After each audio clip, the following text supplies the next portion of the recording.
நண்பர்களே வணக்கம். இன்றைக்கி என்ன பார்க்க போகிறோன்னா, அந்த டர்போ சார்ஜர் அதோட வேலை என்ன, அதில் என்னென்ன பார்ட் இருக்குங்கிறத பார்க்க போகிறோம். இது வந்து செவர்லெட் பீட்டோட டர்போ சார்ஜரு. இந்த டர்போ சார்ஜரில் பார்த்தீங்கன்னா, இது வந்து ஏர் வந்து உள்ளெடுக்கக்கூடிய இடம், சரிங்களா? இது வந்து ஏர் வெளியே போகக்கூடிய இடம். அதாவது ஏர் டோம்லேருந்து இது வழியாக காற்றை இழுத்து இது வழியாக இன்டர்கூலருக்கு அனுப்பும். இன்டர்கூலர்லேருந்து அனுப்புறது பார்த்தீங்கன்னா, இன்லெட் மேனிஃபோல்டு வழியாக திரும்ப வந்து இன்ஜினுக்குள்ளே காற்று போகும். இந்த சைடு ஒரு வின்ஸ் இருக்கும், இந்த சைடு ஒரு வின்ஸ் இருக்கும். அதாவது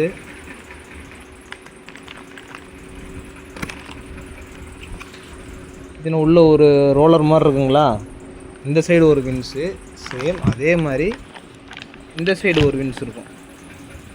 இது ரெண்டுமே அட்டன் டைமில் வேலை செய்யும். அதாவது இன்டேக்குக்கும் வேலை செய்யணும், எக்ஸாஸ்ட்டுக்கு வேலை செய்யணும். அது ரெண்டும் வேலை செஞ்சால் தான் சரியான முறையில் காற்றை இழுத்து சரியான முறையில் வந்து வெளியே தள்ளும்.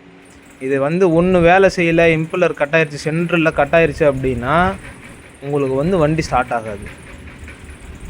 மெயின் வந்து இது தான், நம்ம டர்போவில் மெயின் இருக்கிறது இந்த சென்டர் ஷாஃப்ட் தான். இது பார்த்திங்கன்னா ஆயில் உள்ளே போகிற ஆயில் வந்து கீழே இறங்குற இடம்.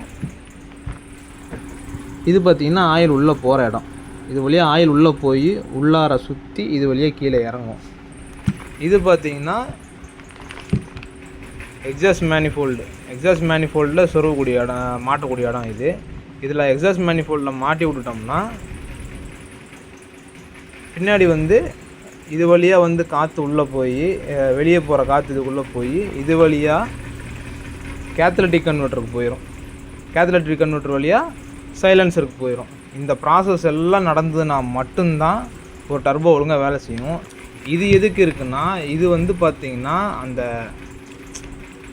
நீங்கள் வந்து இப்போ ஒரு டர்போ ஒரு புல்லிங் தரீங்கன்னா, அந்த புல்லிங் இதில் லைட்டாக இந்த வேக்கம் இழுத்துதுன்னா மட்டும்தான் அந்த இதுக்கு தகுந்த மாதிரி அந்த டர்போ புல்லிங் வரும். இல்லைன்னா டர்போ புல்லிங் வராது. இதில் வந்து புல்லிங் சரியாக இல்லைனாலுமே டர்போ நம்மளுக்கு வந்து வண்டி பிக்கப் இஷ்யூ இருக்கும், பிளாக் ஸ்மோக்கு.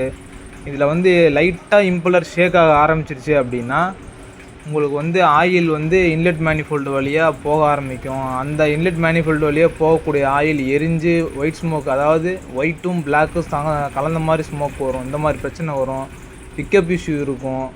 அதனால் வந்து லைட்டாக இம்பலர் ஷேக் இருக்கும்போதே டர்போ வந்து கழட்டி வேலை சர்வீஸ் பண்ணி போட்டுக்குங்க, இல்லைன்னா புதுசு மாற்றிக்கங்க.